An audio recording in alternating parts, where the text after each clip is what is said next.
All right, this is Chat UTD and a reaction to the win against Spurs and other bits and pieces around the club as well. As always, I didn't watch the game yesterday because I was coaching my son's team at the same time. We had a 12:45 kickoff. Obviously, United's was 12:30, so I listened to the last 20 minutes on the way back. I've seen Match of the Day and I've seen the reaction to it. So I'm not coming from it with all the information that I normally would have. So therefore, I'm not going to do player ratings today. Another win, and the momentum that we've got is brilliant. 4 wins out of 4. It's the first time in 2 years that we've won 4 Premier League games on the bounce. Just from watching the bits and pieces that I did, it looked like we're doing all right, 11v11, and causing them some problems. We had a really early chance with Bruno hit it over the bar. I just looking at the analysis from Match of the Day, which I know isn't gospel, but they sort of highlighted quite a few situations that we got ourselves into attacking wise when it was 11v11. Obviously the sending off is a blatant sending off and it changes the game, but you've still got to take advantage of that. We were playing against 10 men against Everton, a game that I was at in late November, and it was rubbish. We didn't control the game. We huffed and puffed, but we couldn't break them down, and Everton looked really threatening actually. Whereas it appears yesterday that we were the dominant team, and scored another really good goal. And Bruno's goal was a really nicely worked corner with Bruno and Mainu involved. A bit of ingenuity, nice to see that. I got in the car with about 22 minutes, something like that, to go. And they didn't say the score on the radio for the first 2 or 3 minutes of listening to it, but they kept referring to Spurs being down to 10 men and how comfortable United were. And I thought, oh, we must be 3 or 4-0 up, just by the way that they were sort of talking about it. And then they said, Manchester United 1, Spurs 0, 20 minutes to go. And I was like, oh, right. It's not done and dusted then, but the way they were talking about it was like, this is just cruise control. But 1-0 is not obviously a secure scoreline to have, so I was relieved when Bruno scored. Got some funny looks as we were sat in traffic coming back through Manchester, punching the air in my car. But you know, who cares? And again, Bruno, good goal, arriving at the back post. Again, a bit of ingenuity, I think, with using his shin, claiming he meant it. I think he did mean it because he's a clever enough player to do that. Just on Bruno, by the way, 200 goal involvements in 6 years at the club for a midfield player. All right, a midfielder that takes set pieces and penalties, but nonetheless, 200 goal involvements. Look at the players that have come in to United since Ferguson retired, with some of them with a big reputation.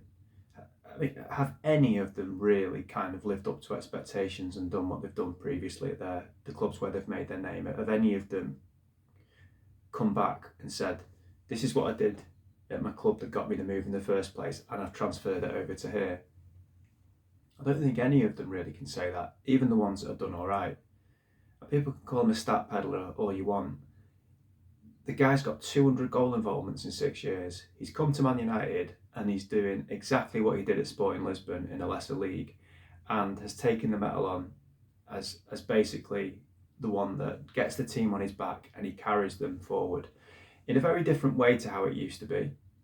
People talk about him not being a leader. No, he's not a leader in the traditional sense of a Brian Robson or a Roy Keane or a Steve Bruce or even a Nemanja Vidic probably.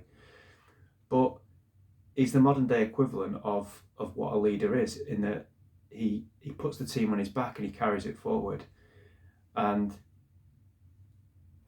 I can't speak highly enough of the guy. He has flaws in his game, absolutely he does, but he's stuck with Man United in the key years of his career when I think he could have gone and played in any top team in Europe, and he's chosen to stay with United. And in that regard, there is a comparison to Brian Robson, and I can hear people screaming at the screen in disgust if you're of a certain age. Robson was my first hero. I'm not saying they're like for like characters, but Robson could have gone anywhere in Europe. He was the best midfield player in England by a country mile in an era when there were some top midfield players in England and Britain. And he wanted to stay at United, and he won the odd FA Cup here or there. But his time at United is part of United folklore, and I think in time Bruno Fernandes will be looked back on in a more exclusively kind way than he is now, because there seems to be mixed opinion on him, which I think is very, very strange given how good he is. So 200 goal involvements for him. And it should have been 201. Great ball over to Seshko. Seshko's header is it's pathetic. It's a terrible finish. The jury's out on Seshko, but it's for another day. I didn't see the game. I've not, it's probably not one to really dwell too much on. But with the way we've started, in the way that we're playing, with that front three being really, in fact, the front four essentially are interchangeable. There's not a place for him in the team other than coming off the bench. So I don't know where he fits in, and I think Carrick's got every chance of getting the job. And if the way that Carrick plays is similar to what he's done in his first 4 games, Seshko's going to spend a lot of time on the bench, £60 odd million, and that miss was terrible. Anyway, I said I wasn't going to dwell on it, and then proceeded to dwell on it. So we are 4th.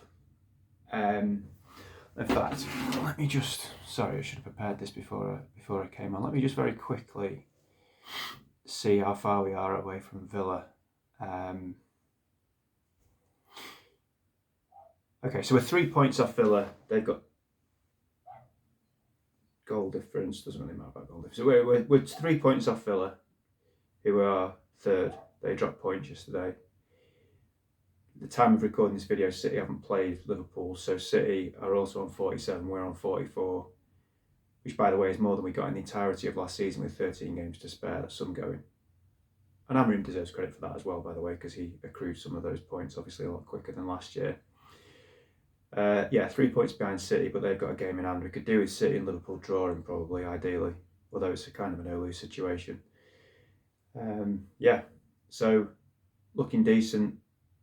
For those that are very, very optimistic, like Language of Football, we're 12 points behind Arsenal with 13 games to go.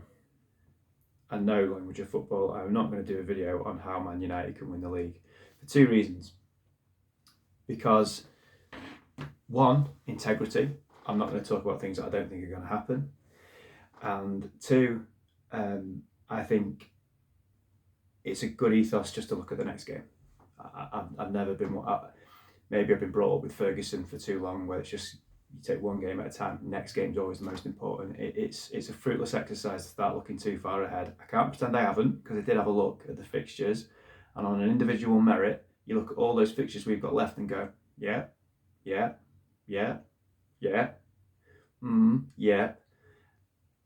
could very easily get carried away. But I don't think that's a good ethos to have. I think we just need to focus, on the next game, try and win against West Ham and make it 5 in a row. And that needs to be, as a whole club, we need to do that, because it supports the players and the manager to do that. And if we win every game from now to the end of the season, I don't think Arsenal are going to slip up enough. So no, I'm not doing that. I'm sorry. 4 wins in a row for Carrick. It's led to talk of, I suppose, inevitable talk of, what the bloody hell was Amorim doing? So badly wrong that we can then win 4 games in a row under Carrick. And did United make an error? Did we overcomplicate the managerial situation last season when we brought in Amorim? Would maybe have been better off to stick with Van Nistelrooy for the rest of the season? Or maybe was Carrick still at Middlesbrough then? I think he might have been. Maybe we should have been brought in Carrick earlier. All these different sort of hindsight comments of, maybe that was a mistake. I said at the time, I said this time last year, actually, around this sort of time last year, when Amorim was clearly struggling to implement his way of playing. I said then, I think we need a firefighter. I think we need a crisis manager. I think we need someone who can manage up and manage down, and kind of make what's there greater than the sum of its parts. And I don't know if that's Amorim. At the time I said I don't know if that's Amorim. It proved to be that no, it wasn't. And the name that came up around that time was Solskjaer. Because for all his limitations, Solskjaer did do that. He did manage up, manage down, and created something that was better than the sum of its parts. So I guess the argument would be, was he saying Ollie Solskjaer or Michael Carrick's a better manager than Ruben Amorim? Not necessarily. But with the Man United board as is, with the politics, the culture of the club, all the different things that go with it, we need a manager who meets the needs of the situation rather than an ideological option. And it's proven to be that Amorim was an ideological option. Carrick's just come in and simplified everything. And clearly he's coached them well. I mean, you can see again with the analysis yesterday post-match that we're doing things different. The movement of the players is different. There's some clear strategic ingenuity going on there that also allowing players quite a lot of freedom to express themselves, I'm sure, but quite a bit of there's a bit of swagger to the play that comes with confidence, of course. But even against City, before we even 1-0 up against City, there was a freedom. There was a one-touch passing was really good. It's a mixture of probably freeing up the players to feel like they can express themselves and maybe not be wrapped up in a system so much, but also some clearly good coaching and good work on patterns of play, principles, etc. You can see that. And in doing what he's done, we've got 4 wins in a row. In terms of, is that just a bounce? At the moment, you have to say yes, it is. But a manager at Man United needs to be able to manage the players, obviously. And what I mean by that is it's not a squad with everything that manager will need, and it never probably will be because the board can't get enough players in each summer, as I mentioned previously. You've got to manage the players, you've got to manage the club, as in it's gargantuan United. It's a massive, huge behemoth of a football club with all kinds of dynamics and politics and microanalysis and stuff that you would not have to deal with at other clubs. You need to be able to manage that, and you need to be able to manage the board, who are incompetent. So, was that Ruben Amorim? No. Is it Michael Carrick? At the moment, yes, but it's a short-term thing at the moment that's working really well. I do sometimes watch the United stand. Sometimes I feel like Mark Goldbridge says a lot of things that I would also say. He also says some things that I just absolutely am the polar opposite of, and it's good. It's good that you've got those different opinions. But he said his worry with Carrick is we give him the job and in 2 years' time it all goes wrong. We say we've wasted 2 years. If you give Oliver Glasner the job, or Andoni Iraola the job, or Roberto De Zerbi the job, in my opinion, the same thing would happen anyway. In 2 years' time, they'd be sacked, or maybe even less than that, they'd be sacked. But my question would be, because of the board. So my question, and the environment, and also they're probably not good enough. Michael Carrick, for me, isn't going to win Premier League titles with Man United. But, and maybe I shouldn't just accept this, maybe I should, want more than this. But my question would be, after 2 years of De Zerbi, Iraola, Glasner, what are we looking back on? Would it be better than the 2 years we would have under Carrick? And I don't think there's any evidence to for sure say that they would do better. I think maybe we'd have some pretty big highs with Carrick over a 2-year period. Are we going to win the league? No. Are we going to finish top 4 every season under him? Probably not. Are we going to win trophies? I don't know. But I think we're more likely to have highs with him than we are with any of those other 3. So it's not a waste of 2 years. It's just another 2 year. Every 2 years period under this ownership, to some degree, is a waste. But it comes back to what I always say: we need new owners. But I think we'd probably have a better 2 years with Carrick than we would with Iraola, Glasner, or De Zerbi. And then people say, well, what about Tuchel, Ancelotti, and Enrique? We're not getting them. As I've said before, that's not happening. So as always, it comes back to, but the reason we won't get them is because of the board, and the reason whoever is in charge for the next 2 years will have limiting circumstances and a ceiling that will be lower than it should be. That comes back to the board. So everything comes back to the board. So I'm thinking, right, within those limiting circumstances, what's the best we're going to experience? I think the best we're going to experience potentially would be someone like Michael Carrick, not because he's won 4 games in a row, because of what I've said many times before. I think his profile, probably the profile of coach he could be, his knowledge of the club, I think all of that fits better than someone coming in from the outside and building another inverted commas project. We haven't got the time, ingenuity, people in key positions, patience, money to fund another project. So you need someone who can be in the here and now and get the job done. And yeah, at the moment it's about, and of course it's always easy when you're just in an interim position. Yeah, it is. But it wasn't easy for Ralph Ranić. I don't recall a bounce under him. I don't recall a bounce when Erik ten Hag first took over, when Ruben Amorim first took over. Even when Van Nistelrooy was in charge for a couple of games, it was all right, but we weren't exactly pulling up trees with the way we were playing. So Carrick deserves a lot of credit. And on to West Ham. Just another thing that caught my eye. The Glazer family, by all accounts, are trying to buy an Indian Premier League cricket team for £1.8 billion. In many respects, it's none of my business. They can do what they want.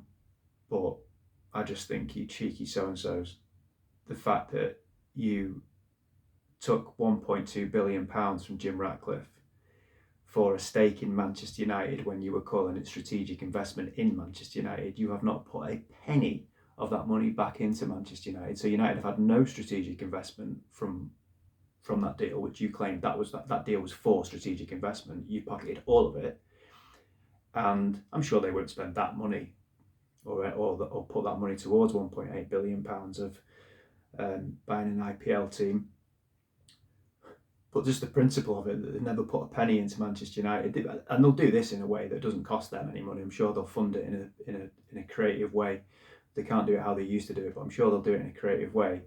But the fact they are prepared to finance, let's put it that way, £1.8 billion to go and buy an IPL team, when we're asking the government for money to build a stadium, and we're probably going to load the club up with even more debt to build a stadium, when they're going to go and spend £1.8 billion on an IPL team, is in bad taste. The fact that we've got £1 billion of debt against our name and they're not paying any of that off, but they're going to go and do that, is in bad taste. And the fact that we've paid over £1 billion in interest on their debt, and then they're going to go and buy an IPL team, again, is in terrible taste. And I'm sure, again, to bring you into it, language of football, you'll have a contrary opinion to this, and you'll speak about complex finances that I have no clue about, and how they're going to do it and how it doesn't impact on Man United. Yeah, I'm talking about morally. It's horrific. It's absolutely horrific that they are doing that, and they're just piss takers.